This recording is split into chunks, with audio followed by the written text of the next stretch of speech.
Friends, good evening. চলে এলাম আবারও তোমাদের সঙ্গে একটা ছোট্ট ভিডিও শেয়ার করতে। আজকে একটা ভিডিও তোমাদের সঙ্গে শেয়ার করছি। সেটা হচ্ছে গরমের জন্য খুব মানে দারুণ একটা ভিডিও। কী বলবো, এই গরমে এইরকম একটা এটা রেসিপিটাই বলবো। তোমরাও বাড়িতে বানাও আর স্টোর করে রেখে দাও। আর যা গরম পড়ছে, গরম থেকে বাইরে থেকে এসেই এইটা যখন তোমরা ঠান্ডা জলের মধ্যে গুলে খাবে, একবারে ইয়ামি খেতে। তো চলো কথা না বাড়িয়ে কী করছি সেটাই তোমাদের সঙ্গে শেয়ার করব। তো বাজার থেকে এই সমস্ত উপকরণগুলো কিনেছি। তোমরা হয়তো দেখে ভাববে এই লজেন্স দিয়ে কি হবে। হ্যাঁ, এই লজেন্স দিয়েই রেসিপিটা তৈরি হবে। তো এখানে হজমোলা আছে, আর এখানে নিয়েছি পালস। আর লেবুটা এখন কোনো কাজে দেবে না, তবে লেবুটা রেসিপিতে একটা মানে উপকরণটা লাগবে, লেবুটা লাগবে, তার জন্য লেবুটা দেখানো হচ্ছে যে লেবুটা কিন্তু এই উপকরণটাতে লাগবে।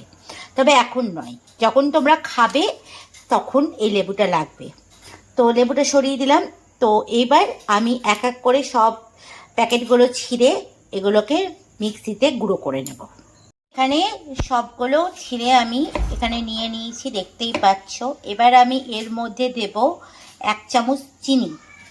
তো এখানে আমি দিলাম 1 চামচ মতো চিনি, আর দিলাম এখানে 1/2 চামচ বিট নুন। এবার সবগুলো একসঙ্গে ভালো করে ঘুরিয়ে নেব। আর একটু দিলাম গোলমরিচের গুঁড়ো। এবার সবগুলো একসঙ্গে ঘোরাবো। তো এই যে দেখো, পাউডারটা তৈরি হয়ে গেছে।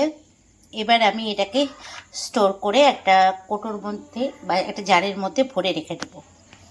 তো আমার রেডি হয়ে গেছে, এই যে জারে ভরে নিয়েছি এই রেসিপিটা। গরমে এটা তোমরা যখনই বাইরে থেকে বাড়ি আসবে এরকমভাবে বানিয়ে রেখে দাও, স্টোর করে রেখে দাও।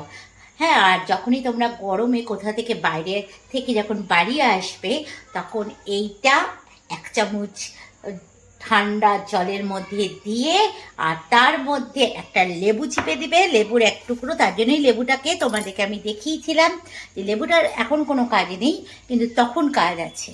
এটা ঠান্ডা জলে 1 চামচ দেওয়ার পর লেবুটাকে চিপে দেবে, দিয়ে ঠান্ডা ঠান্ডা এই শরবতটা খাও।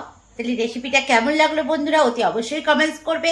আর তোমরাও এরকম করে বাড়িতে বানিয়ে খাও, দেখবে গরমে অন্য কিচ্ছু আর খেতে ভালো লাগবে না, এই শরবতটাই খেতে ভালো লাগবে। আজকের মতো সবাইকে টাটা, দেখা হচ্ছে আবার একটা নেক্সট ভিডিওতে।